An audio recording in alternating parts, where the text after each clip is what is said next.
Hello, you wonderful people, and welcome to another episode of Not Too Comic Book. This being a show where I talk about TV shows that are adaptations of comic books. For today's episode, I'm going to talk about the latest episode of Riverdale as well as the latest episode of Krypton. Like always, if I'm talking about something you want to listen to, you can always look in the description down below. I include a time when I start talking about each of the respective shows. So, for example, if you want to hear what I say about this week's episode of Riverdale, you can skip to what I say about this week's episode of Krypton. But the first thing I'm going to talk about is this week's episode of Riverdale. A great episode. So, obviously, it turns out Midge died. Wasn't expecting. I thought like, oh, maybe she's enough. It's like, nope. The Black Hood is back, going after everyone. So that is the thing of like, oh man, everyone that escaped him, which like Archie thought was like, put his dad at the top of the list, which he stressed out again. But Veronica's like, please don't go all like dark Archie vigilante like you were before. She's like, I don't want you to go down that path again because I'm afraid, I don't want anything to happen to you. Because I was wondering who this person was that was following him wearing the black mask. I was like, what is this all about? Who'd go out of their way to beat Archie up? It's like, is this something like, no, Hiram wouldn't be doing this. It can't be no test at this point because he's already proven his loyalty. Turns out to be Nick Sinclair. Did not see that coming. That basically this was him ransoming Archie to the lodges, which the lodges aren't going to cater to this because it's like, well, the Sinclairs are mobsters too, and if that kind of comes out that they can be that the lodges can be messed with like that, especially for in their mind, it's like, well, Archie isn't blood, which is super messed up considering the fact is that whole situation of like that bond they were supposed to make, and it's like, oh, you're bound to us, you're blood now. It's like, oh, but when the time comes when Archie needs you, you don't have his back. That's super fucked up. Because the only person that was looking out for him in this episode was Veronica. Because you also understand where they're coming from, because it's like, if people found out about their weakness with Archie, that means this sets a precedence of everyone else kind of doing the same thing, and the next target won't be Archie, it will be Veronica, the person they care about the most. So it's like, in this situation, we'll kind of have to let things kind of, like, what was their plans? Like, I don't know, because it's something like Veronica brings up later on. It's like, oh, apparently the Sinclairs had no idea about the whole situation, in particular how like, oh, you never got in contact with them about this whole circumstance. So what was their plan? Were they just going to let Archie like be like Nick potentially kill him? Like, what the like? Did you really think that we're going to sit well over with Veronica, or were they just kind of like, well, we'll pick our battles? Yeah, something might happen to Archie. Eventually, Nick will let him go. So it's kind of like, oh, we don't have to worry about that as much. I guess what that's kind of implying, but I don't know. Shows you how much of a complete and utter asshole Nick is, because it's like, oh, what he wanted wasn't even the money. It's like, oh, you don't have enough money? Well, there's other means you can pay me back. The price, it started when we started before. I'm like, you sick, disgusting piece of shit. Fuck you. I don't care. Fuck you. Oh, you suck so much. Which also hurts me to say that a little bit, because the actor who plays him, Graham Phillips, thing I kind of know him from is like the live action Ben 10 movie, like the first one, like Kid Ben. That was actually him. I want to say he actually played young Sean in at some point in time in Psych too, if I remember correct. I don't remember. He might have been the original young Sean in those. I think he is, because I know the later one was is it like Liam James? I know he's like on God, I'm blanking on his character's name in Santa Clarita Diet. Oh, that's going to bother me. But nevertheless, that's besides all the point. I did like that Veronica ended up kind of getting him back by roofing him. So, I mean, not like that's a good thing, but it was just kind of like they kind of give him a just dessert for like all he ever did. And it like, he wanted to make it seem like he was the victim. It's like, oh yeah, my dad, he's close to disowning me. It's like, yeah, he should. He actually should get you arrested, you piece of shit. It's like, fuck you, wanting sympathy. It's like, oh, like I'm gonna prove, like that's what this all was. It was proving himself to his dad. I mean, he basically had the idea he was going to kill Archie anyway, because it's like, oh yeah, and like, prove like he needs to get his bones, essentially get a notch on his belt when it comes to the whole like being a part of this mobster life. I didn't know they referred to it as bones. Like, I didn't know I can get my bones. I didn't know that's what that was all about. But nevertheless, it's kind of interesting that that's like the what they use as representing like, oh, them getting kills. But nevertheless, Archie and Veronica turned the tables on him by ransoming him out to his family. So things are definitely not going to look good for Nick. Obviously, this puts him in a position to come back harder than ever. But the fact of the matter is, he was already, quote unquote, an embarrassment. It's even worse that he himself got ransomed. He started off trying to ransom someone, and then he ends up getting ransomed. So what that necessarily means going forward for him, I don't know. Like, I mean, he'll most likely be completely cut off from the family, but Nick might still rear his ugly head at some point in the future, but we'll see. I mean, because I don't see, like, next time he crosses paths with Archie, it might not end so well for him. Especially when you kind of start tackling that darker side of Archie. Like, he booked it the moment he got away. He ran as fast as he could trying to get to Veronica as soon as he could. It's like, yo, when Archie's determined, you don't want to be in his way. Which kind of feeds into the episode, because for Archie, it's like, for him, the thing he's focused on the most, it's like, okay, the one thing I haven't done for you when it comes to proving my loyalty is getting my bones. It's like, so the target he wants to, the person he wants to be his first kill is the Black Hood. And you even have Hiram being like, I'll gladly help you. Which is sad, because you even had that monologue from Jug being like, prisons don't necessarily have to be cages or chains, that they can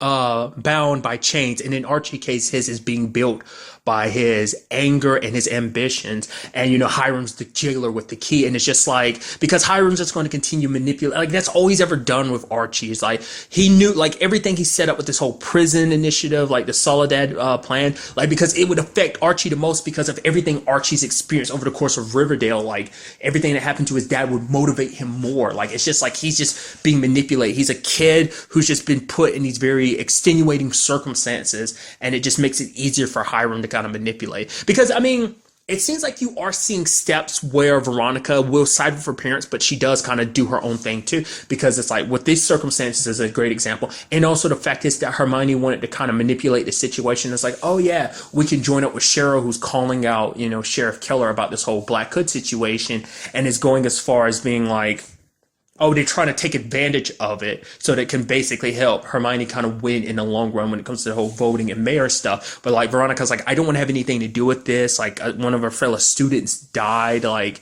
you should be, almost like, you should be ashamed of yourself. I get it, you're mobsters, you're bad people, but it's like, come on, have some goddamn decency or something, you know? And I think that's kind of like was the whole thought process. Like I said, it's just interesting because there are things, yes, she's kind of sided with her parents on some stuff, but there, you do see that as the series has been going on, like this season in particular, she has started to draw lines, because I think even she's kind of realized, like, there are limits to how much she's willing to just be okay with, you know? And especially this situation with Archie, I'm very curious to see how she reacts going forward when it comes to her parents. Like, you know, it's like, it's not going to be easy to forgive them for leaving Archie in such a deadly situation that could have ended with him losing body parts or him dying, you know, so... And the whole thing about this too is Archie's got to cover this up. He can't let Fred know about what went down, so he's probably going to try and hide away from Fred so till his wounds kind of heal up, so that Fred doesn't ask too many questions. So, because once again, you know, Archie's doing everything he can. He just wants to protect his dad, even though it's like, it's not your responsibility to protect your dad, but he's taking that upon his shoulders. So it's definitely going to be interesting going forward. Since I brought it up, I will talk about the whole Cheryl situation. Like, basically, Mitch's mom as well as Cheryl are kind of basically saying that it's all Sheriff Keller's fault, because it's like, oh, you were supposed to be the one that took care of the Black Hood. You failed over and over again. And it's sad, because even Kevin confronts her. It's like so messed up that Sheriff Keller has to be the one that takes the fault for all of this. Like, they thought they dealt with the Black Hood, but it's not, you know, it's just...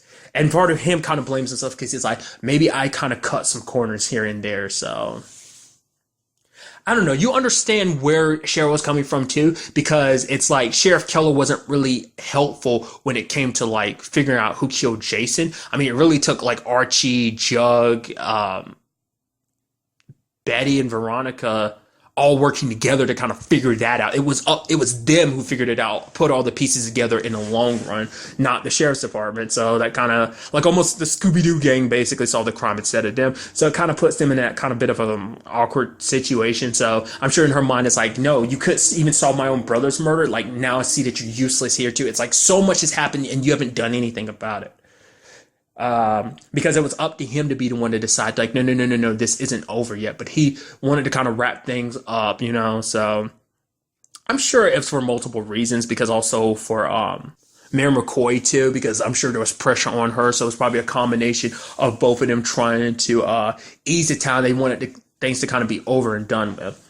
And it seems like the deputy mayor currently has been like, hey, you need to step down. And for him, it's like, well, one of two things. Either Fred wins the mayorship and, I might be kind of back in the runnings, or Hermione gets her way when she wins and I'm out of the way. So either way, because at the same time, Hermione's taking advantage of this because everyone's already pissed at the sheriff about it. And it's like, oh, she can kind of swing them up in a frenzy, then she's okay with it. It did want more voters her direction. But also, I think it's also because, Sheriff Keller would be someone that they couldn't necessarily control, and they would probably want someone in that position that they could have a little more sway over. So they even went as far as wrote Sheriff Killer on his fucking card. I'm like, that's super fucked up for you to say. That's super messed up, They will be bringing in someone to kind of handle this. I guess maybe this time we'll actually get a legit FBI agent behind all of this. We'll ultimately have to wait and see. But what expert they end up bringing into this whole equation. And then finally, the big part of this is finding out that, lo and behold, Chick isn't really Chick. It's something I've thrown out there before. I was like, oh my God, how can I be such an idiot? I was like, he has to be a con artist. I was like, why didn't I think about this angle before? And then literally the next episode's reveal, oh yeah, he's definitely not her brother. The blood test prove it. But then Alice was like, no. Well, this is why. Alice kept defending it and changing things up and stuff like that. So it's like, okay, so maybe that's not the case. It turns out, nope. In fact, he is not really the real Charles, Alice's son. That he is some imposter, and then crazy situation. Season 9 ends up cutting Alice and swinging it at Jug, and it took Betty getting that rolling pin, smacking his hand, and slapping him upside the head with it. He is truly a psychopath. Even throwing it in Alice's face, it's like, oh, your son actually came to you before, but you closed the door on him. I mean, because he gave him, obviously she wouldn't know because she gave him at such a young age. I guess he never said anything. He was probably just being like, oh, hi. Before he could even really say anything, she probably was like, sorry, we have poor, ill, gross. I don't know if that's necessarily, but that's the way she kind of treating herself as, because she blames herself because oh my God, my son died because I turned him away. It's like, here I am protecting this faker, and I had the opportunity to bring in my son. He could have been a part of our lives, but now he's dead. Which it turns out, this fake chick might have had something to do with it. No, directly had something to do with it because he finally admits it in the end. He lost control, which we kind of see he has control issues. But he knew about this because him and the real Charles were actually roommates. They knew each other for a while. And so that's how he knew everything that he knew about them, so. But this situation left them in a tough spot on many different levels. They can't kill him because it's just not in them. And they can't let him go with what he knows and all the stuff that they've done covering up the crime that he committed. So it kind of leaves them in kind of like a sour place. So things kind of even get more complicated when we find out that Alice did lie, that the child was FP, because literally Betty asked her that, but she lied and said, but it's like, nope, she admits it to FP, yep, that baby was yours. I did have it and we gave it up for adoption, but the fact is he's gone now, so. And Jug wanted to kind of help because he was beating the crap out of him. But FP was like, I literally went through this with Jason. I'm not going to let you be near this. No matter what they decide to do, we will back them up then. But this has to be their decision. This is their home. This is their lives.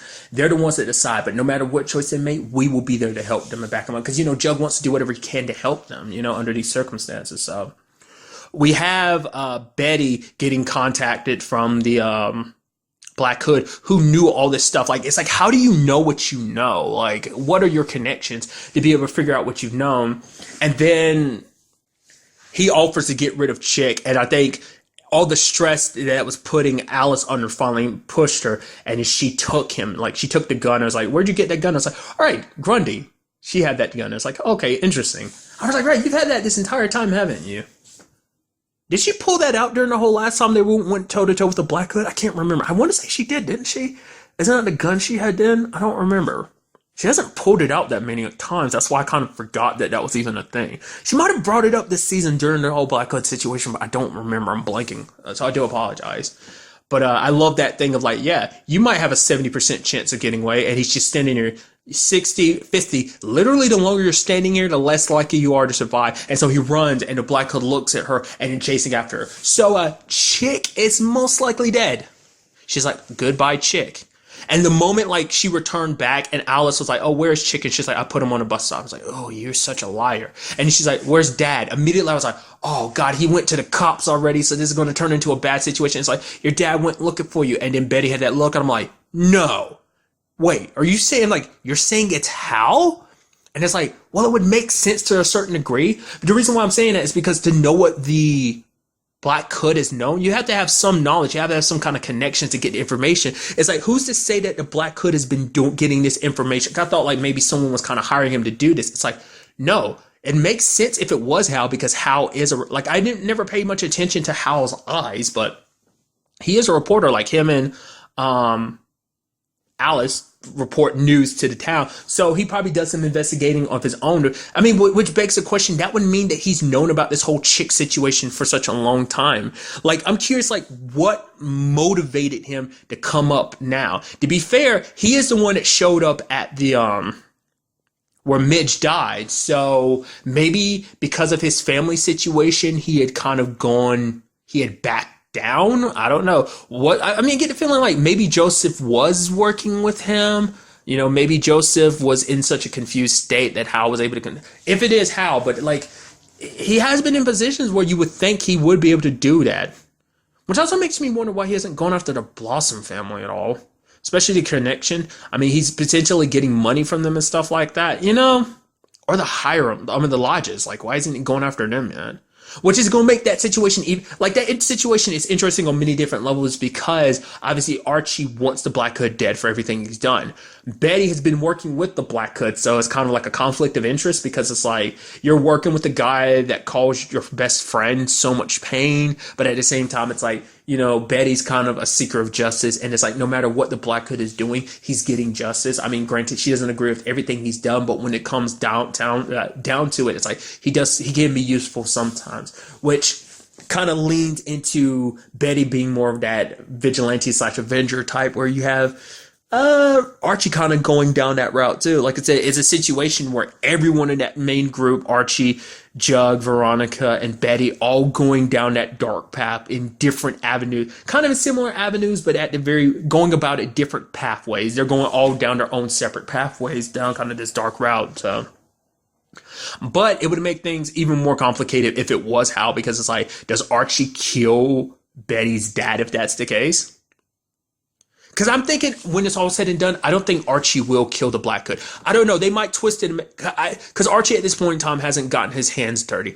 Betty has indirectly. Like, she's done some shady stuff in the past, obviously, when it came to Dark Betty and all the stuff that she's done now. It kind of begs to. I mean, that also might be what that's supposed to represent. Like, the dark side of her, that might not come from her mom. That might be stuff that comes from her dad. You know, like the whole Dark Betty thing is just like the Black Hood. It's her Black Hood, essentially. We did see her at one point, like, was it during the mid-season finale? Like, she put the hood on, so it's kind of like, it seemed like maybe there's a pull from that, you know? Kind of like she seeks justice to kind of bring truths to light, but who's to say that won't kind of fiddle off into kind of going almost Punisher style on things. You know, it's just kind of interesting to think about. But my money is on thinking that Archie won't be the one that ends up putting the Black Hood down. Like, he'll probably push for the Black Hood to be arrested, because that is a path. Once you go down, there is no coming back. And like I said, like, they've done some shady, dark stuff, but they've never crossed that line completely. Like I said, the closest is Betty in this case, because she indirectly killed Chick, if that ends up being the case, but we don't know. I still get the feeling like that whole situation with Chick and that dude's murder is still going to circle back in some shape or form, but ultimately we'll have to wait and see. Like I said, a great episode, and I'm very excited to see what the next episode has in store for us. And now moving on to this week's episode of Krypton, a great episode. A lot of interesting things that we found out in this episode. So let's break everything down bit by bit. First of all, like, cause something I kept getting confused about. It turns out that, okay, that is Lyta's son that Colin Salmon is playing. And lo and behold, he is Zod, as in General Zod, the one we know from like Superman canon. It is one and the same because Adam knows him immediately.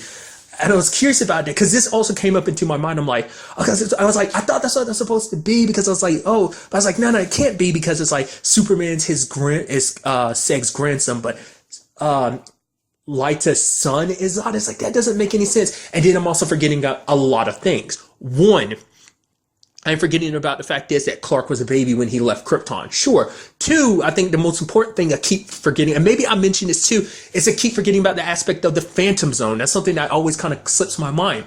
Because in the Phantom Zone, you don't age. That's literally why in Supergirl, Kara gets to Earth, Clark has already grown up and become Superman because time worked that differently. So at some point in time, like after everything that went down, maybe at some point, Zod got locked up in the Phantom Zone. Hence how, because it's like, I feel like you're too young. I mean, to be fair, there's also something Supergirl kind of sets up too, that Kryptonians kind of age slower too. So that might be kind of a, I mean, mainly because of the whole sun, when they get their abilities and stuff like that, they also age a little. Like I said, I don't know how true that is against most canon. Maybe that's true. Supergirl is the first time I've ever heard that ever really mentioned, but lo and behold. So, but this whole situation creates a problem because now Seg doesn't trust Adam because Adam left out the whole like, yeah, your planet's going to explode. But for Adam, it's like, yeah, how do I bring that up? Because also your planet exploding is why we got Superman in the first place. And for him, it's I feel bad for Adam because he's in that position of like, should I interfere with the timeline or not? Like things should stay the same because if we deviate even a little bit, who's to say that Superman will ever be born or even like, it's like Superman is literally one of the top heroes of this universe. Like, I mean, that's why the Justice League is a big part. Like, Earth would have been doomed multiple times over because like Superman ends up representing a beacon of hope that ends up drawing in a lot of people. Obviously, like he's one of the top tier members of, he's like one of the OG members of the Justice League. Him, Batman, Wonder Woman, Green Lantern, Flash, Aquaman, Martian Manhunter. Those are like the ones you typically go to when it comes to the Justice League. It kind of all centered around them. And obviously that all kind of centers around Superman too. I mean, if it wasn't for Superman, you have a hard time dealing with some toughies like freaking Darkseid. So even taking the Justice League movie, it's like, Steppenwolf was kind of a problem. Superman stepped in and like that was settled. So it's just one of those complicated situations. But the thing is, Adam was talking to like Zod, and Zod was like, yeah, things are, he's like, no. The fact of the matter is, Brainiac isn't from the future. That like records always say that Brainiac came here. And then Adam's like, wait, what? No, that can't be. Because in his mind, it's like, no, someone came back from the future to make sure that Superman, because we haven't cut to it a long time, and I'm surprised they haven't. I thought that'd be something we see more periodically, but maybe they didn't want it to be such a heavy-handed aspect of it, so you wouldn't be constantly checking to see what the timeline's like. But there's the whole cape situation. It doesn't, like, we haven't cut back to that since, like, wasn't, like, maybe the last time we saw was in the second episode, maybe? But, my mind immediately goes about it one of two ways. One, like, because Seg kind of goes, oh, you're just obsessed with my grandson. That could be what this is all about. Adam never learned the entire history. He doesn't know exactly 100% of what's going on. He might have been on the outside of the, whoa, stuff is going, because we don't even know what year Adam Strange is actually from. For all we know, and this, it could be a strong possibility. He could be a Legionnaire for all we know. Because, I mean, even looking at Supergirl and even this other stuff I'm slightly familiar with, like, even like Smallville, Legionnaires, they lose their shit. They like fanboy out when they run into superheroes because it's like, oh my god, you're Superman, you're Supergirl, oh my god, you're like the coolest thing ever. We all look up to you because you guys are like the top tier heroes. You're like what every superhero aims for. So that could be what Adam's about. So even if Adam's from present day or from the future, like I said, I haven't looked too deeply into Adam's history. I looked at it a tiny bit, but nevertheless, like, that could be what it is. Like, he's like, oh man, this is an opportunity to help Superman. He heard some stuff about it, so he took this opportunity on his own because it's like, oh man, I'm going to be the dude that saved Superman. Like, I'm going to be a hero. So that could be what this is all about. He could be just fanboying. Or another possibility that no one else has kind of considered, in the time that Adam's been here, that the timeline has changed, that things played out differently. It's like all the records say that Brainiac came here to this time. Well, what if he did go back in time and everything is just kind of like set, and like it's just kind of like, oh, Brainiac was just automatically there. Like him, any records of him existing in the future don't exist because it's like, oh, he went back in time and everything played out that way. So it's like, oh, he existed here the entire time. Because that's still something we don't know about, like where, because that's like, that hasn't been explained. It's like, where does he come from? I guess one thought could be he's just an alien. So, and that's something I kept bringing up too, because I was like, because I know he has connections to Krypton, but like I said, I don't know what this continuity is doing. Is he just a Ravager alien species, or is the fact of the matter is this is in fact him from the future? Because that is an angle we still haven't tackled on. Because that's the big thing. Someone came back in time to try and jeopardize Superman's future to make sure that Superman isn't alive. One of the greatest heroes, ever existed. So, and that's a big part for Seg. It's like, Adam is asking him to let things play out, knowing that my world will be destroyed. That means the death of all the people I care about, this world that I care about, for a future I don't know. Like, because for one, you're talking about a grandson he doesn't know, a future he doesn't know, something that might not be. Once again, Adam's such an unreliable source at this point in time because we don't know whether he is telling. I mean, he didn't tell all the truth from the beginning, but we don't know whether it's just because even when it's like, oh yeah, so how did my grandson get to Earth? It's like, yeah, he was the last one taken off. He was sent off planet before it destroyed. He's like, I don't know all the details. That's a thing. It's like the fact is he doesn't, because it makes me think he doesn't know Superman personally. I feel like if you ask anyone else in the Justice League, everyone else will probably know, if you ask probably like Wonder Woman or Flash, they'll be like, yeah, this is how Superman came to Earth. Like they probably know a little bit of his backstory. I'm sure he doesn't hide it, so I think that's something that has to kind of be considered. So like that, it could end up being, the fact is that it is a combination of both. The whole time has changed subsequently since Adam's been there. Plus, the fact is he is just a fanboy rushing off to try and be a hero. Maybe this is all for him trying to prove himself. I don't know.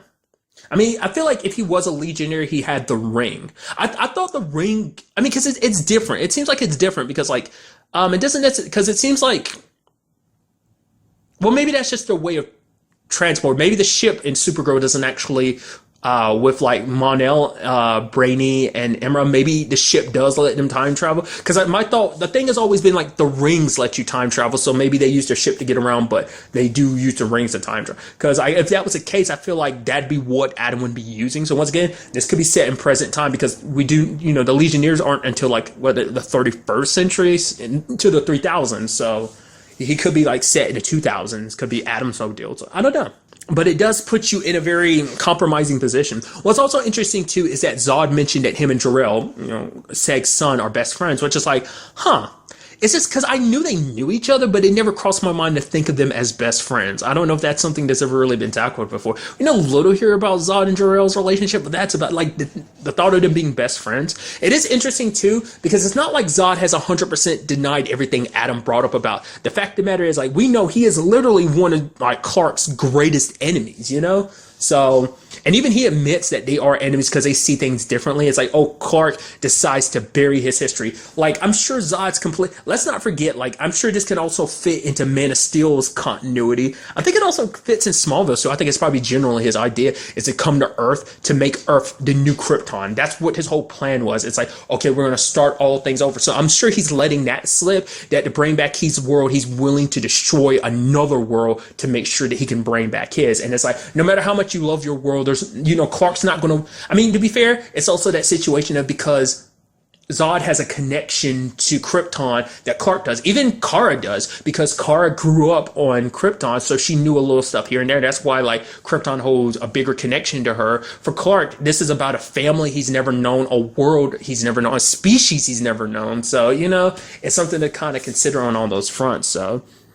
But for him, it's the way he's trying to paint it. It's like, oh, Clark abandoned his heritage, essentially, because obviously the Kents kind of raised him with those certain principles that I think, even under those circumstances, I think, every Seg as well as Jor-El as well. I don't think I ever remember Clark's mom's name. I always remember his dad's name. I don't ever remember his mom's name. I don't even remember. God, I don't even remember Kara's mom's name. I remember her twin sister's name, which that's a whole thing that, like, I wonder, is that still canonically true? I think the whole Astra situation, nevertheless, that's beside the point. I'm going off on huge tangents here. But I feel like those principles would be things that they still would be proud of him by, because he tries to do the best. He tries to be a protector, protect those who can't, protect themselves, be a champion for people, So I don't know. It does present something I didn't even think about until Lyda kind of pointed it out. It's like, oh, this is my grandson. Well, yeah, and he was this is my son. And then Seg's like, yeah, and he's best friends with my son, which then kind of puts something in perspective for both of them and me. It's like, all right, because of that situation, that means that they now know where their future heads. Like, their future doesn't involve each other. That the fact of the matter is because it's kind of a sad thing, like I said, because this whole story is almost like a Romeo and Juliet situation. You're kind of divided amongst ranks. Oh, he's Romeo and you're Juliet. You're from these two opposite families. I mean, especially in this case where it's like his family comes from, like, his family is a rankless family and stuff like that. The elves are kind of looked down upon because of everything with Val. But the whole thing is like, now they kind of know what their future holds. It's like but, Sig tries to be like, no, like, the fact of the matter is we have today. So that should be something that's noted. So, and then it's the whole situation of like, okay, we're not trusting Adam anymore. And then, the sigil, they needed to unlock the door. It's like a sigil of the El and Zod family, like, imposed on each other. So it took both of their bloods coming together to open this lock. And then lo and behold, what is the weapon? The weapon that can defeat Brainiac. None other than freaking Doomsday. I'm like, of course. Like, obviously, when you see it, it's like, oh, of course, that makes sense. Like, that's probably the strongest weapon on Krypton. Because once again, I always forget. I know it, but it's just like, it didn't even cross my mind to even think about that as a possibility. It's like, he is Kryptonian, like Doomsday. That's where he's born and comes from. Which, even Adam's like, okay, I didn't know what it was that was locked away, but the moment I heard Doomsday, like, I know that thing. That thing is a killing machine. You cannot let that thing out. Which I think that speaks a lot when you're like, yeah, you should consider the fact is that Zod was I mean, to be fair, Zod didn't know what it was, but the fact is, still learning what it was, he didn't back down. I think that should be kind of a huge red flag. Because everyone else is kind of like, whoa, oh, this thing's a killing machine? Even the other people, what is it, the Scythians, the people Guardians, like, yeah, that's what we've all been about. Which I never knew that it was the Zods and the Elves that, like, because I know this thing kind of longs to kill Superman, so it's literally one of the few things in existence that has ever killed Superman, so I think, especially because of the whole aspect of, because Doomsday's super hard to beat because of the whole adaptability thing that it has. Which is kind of interesting to think it hates Superman, wants to kill Superman. So, like, isn't it part of its programming to kill Superman or something like that? Like, I think it became fixated on Superman. Something went wrong with its programming, and it becomes fixated on Superman. And so it's just so interesting. I was like, wow. I like that it's there. I don't know if that's something they'll ever tackle in the show, but that's pretty nice to see that. That's like, wow, that's crazy. But now it still leaves Adam and Seg on a different level because Seg's still siding with Zod about this whole situation. So we also learned a little bit about Lyta from the future. The fact is that Kandor City was destroyed by Brainiac. It was actually the first one taken by Brainiac, and a lot of people died. And Lyta was on kind of the front lines in some of the battleships, and it made her kind of become very bitter. And she basically formed Zod into the weapon that he is. It's like, which immediately Lyta kind of looks at that and she's like, well, shit. Because for her, it's like, I literally became my mom. So I'm wondering, is it a situation of like, she's the reason why Zod became the way he did? Or is it because of the circumstances of Brainiac attacking? Which is also another thing, too. I thought Kandor City was like the only city on Krypton. I mean, I figured, I was like, it's a pretty big damn planet. You're telling me there's only one city? But it turns out, no, there are like 8 other cities. So there's like 9. I don't know how to do math. There's 9 cities altogether, which is interesting. Because that seems like that's what Darren's whole plan is, to basically get control of Kandor, because he wants to unite all the other different cities scattered across Krypton. Which, once again, maybe that's never come up before. Like, I don't ever remember. It's just always been Krypton. They've never specified cities. Once again, don't cut no comic books. So maybe in the comic books they referenced it, but any continuity I know, TV show or movie-wise, has always just been like, yo, Krypton. Yeah, Krypton as a whole. It never broke it down like city by city or, stuff like that. So that seems to be his ultimate plan.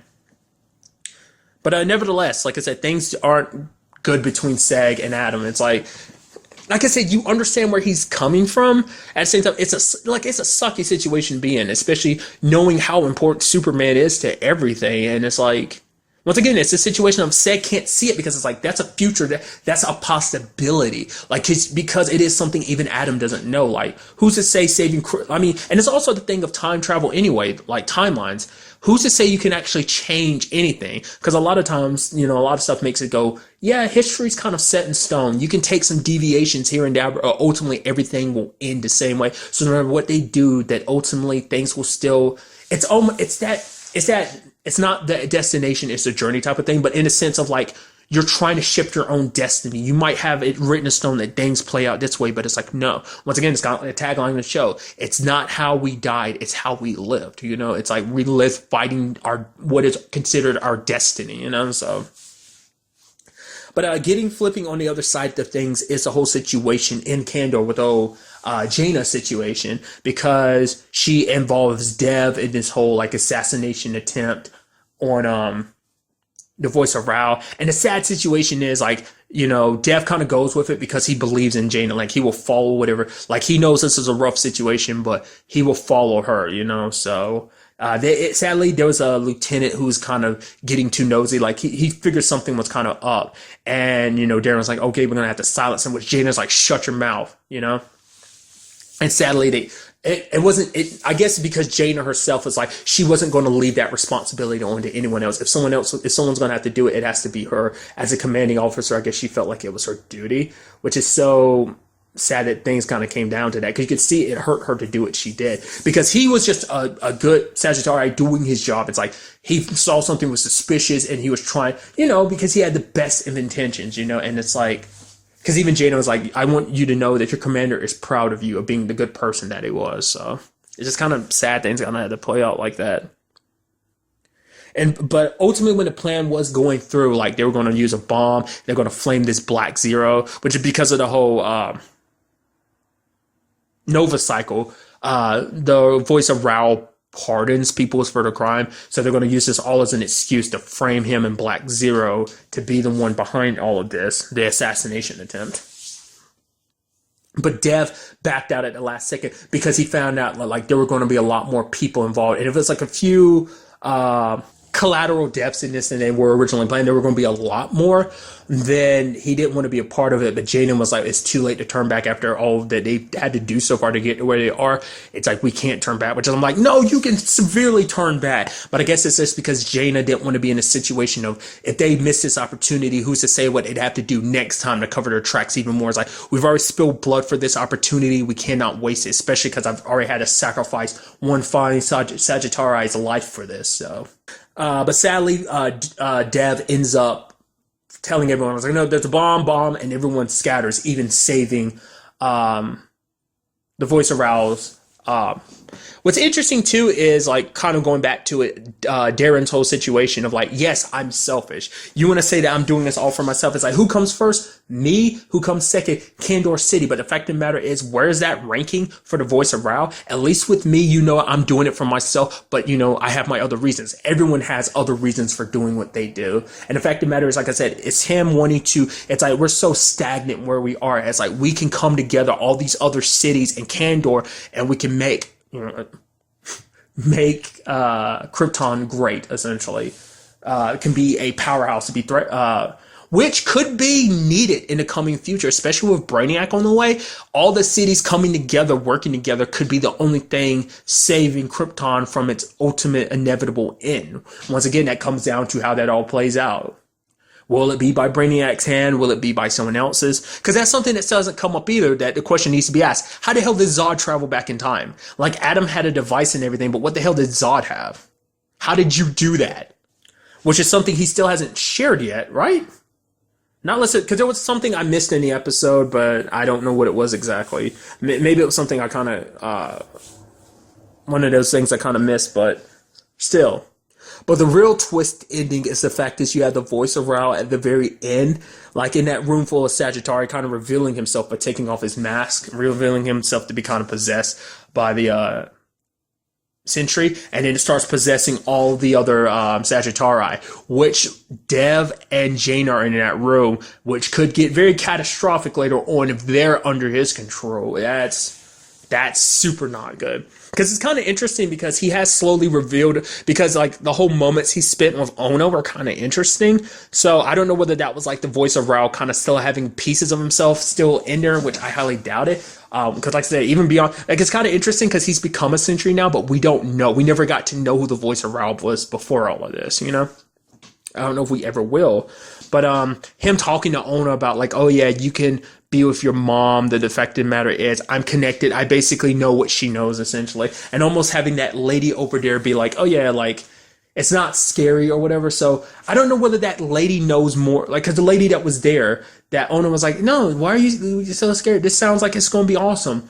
So either because she knows, like, maybe she knows more about the voice around. It's kind of like, no, you don't have that power. Like, oh, it's like, oh, okay, you're sounding a little crazy. I don't know what that reaction was, because it almost made it sound like, oh, like she made the same promise, and like it's like, oh, he'll reunite her with people that she cares about, you know. And it's like, oh, you'll all be in my head essentially, just more so Brainiac talking. But I'm curious, like, was that just her looking like, oh, you're actually going to offer that to a child so young? Maybe that's an aspect into it. I don't know. Like I said, overall, this was a great episode. It's, like I said, still got me flip-flopping about, like, I don't know where this whole Brainiac thing is. Is it a present day thing? Is he from the future or someone else from the future here? Like, we don't know, especially because it does look a little suspicious, was odd. Especially, like, the fact of the matter is to time him. I mean, once again, you should, like, because they're not willing to trust Adam, and Light is kind of letting the fact is, well, it's like, you're my son. And also, I'm sure, you know, being lied to, Seg is reluctant to kind of listen to Adam, but also it's like, well, you're Light's son, so you can't be bad. I'm sure that kind of crosses his mind, but it's like, let's not forget he's crossed paths with your grandson. He's admitted that they're enemies. He's like, oh, I don't want it to be that way, which is true, sure, but the fact of the matter is, you don't know everything there is to know about Zod, and I'm curious to see what happens when it all comes out. Like, what happens going forward with Adam? You know, will they really, you know, what would he have to do to kind of earn back their trust? Like, what's going to go down with this whole situation? We will ultimately have to wait and see. Also, is Jaina and Dev under control? I feel like they have to be, because there's no way they're going to just I mean, I don't know, not unless they escape and they're like, okay, something's up. The voice of Rao isn't voice of Rao, and then it comes out and everyone has to come together for this. I mean, to be fair, this also helps Darren a lot, because it's like, well, the voice of Rao isn't himself anymore. It's like, we kill him, deal with this whole Brainiac situation. He ultimately gets what he wants anyway, potentially saying that it all depends on whether or not Brainiac ends up destroying Krypton, or rather Kandor City in the process of it. But ultimately, we will have to wait and see what goes down in the next episode. I'm super excited to see what happens.